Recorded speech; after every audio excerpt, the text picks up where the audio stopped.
Ụlọụka arụrụ ọhụụ bụ St. Mary's Catholic Church Eziagụlụ Aguleri dị na kansụl ime obodo Anambra East nke steeti a bụ nke echegoro n'iru Chineke nke onye nọ n'isi ya bụ Most Reverend Dennis Isizoh. Aja mmasị nke iche ewumewa n'iru Chineke bụ nke nwere ndị ụkọchukwu, ndị Reverend Sister, otu ụka nakwazi onye nọ n'isi iwu ụlọụka ahụ Chief Lawrence Chinwuba nakwa ezinụlọ ya nke gụnyere ndị ọzọ na-abịa ụka n'ebe ahụ. Kenechukwu dị bụ onye nta aka anyị, ọ gakwaziri ime ahụ wee deta akụkọ.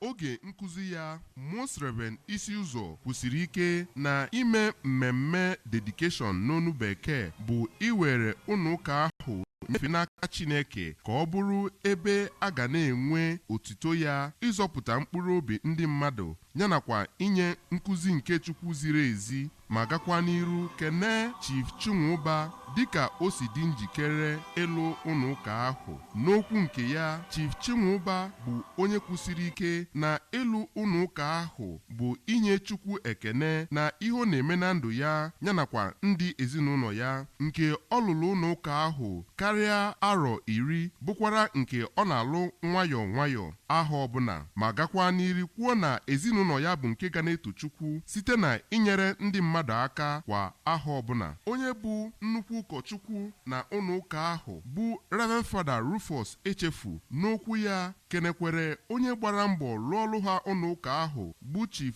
Lawrence Chinwuba yanakwa ndị ọzọ gbara mbọ n'ụzọ pụrụ iche site n'ihe ha nwere ịfụ na alụrụ ụlọ ụka ahụ, nke o kpekwere ekpere ka Chukwu na-agọzi ha n'ihe niile ha na-eme. Na otu ntụziaka ahụ, Justice Jude Obiora bụkwara onye gara n'iru kenekwa Chief Chinwuba na ihe o mepụtara nke bụ inye Chukwu otito na ndụ ya, ma bụkwara otu ụzọ e ga-esi na-agbasa ozi ọma site na Eziagụlụ otu dị na Aguleri. Aha m bụ Kenechukwu Chukwudị n'akụkọ ụwa ABS.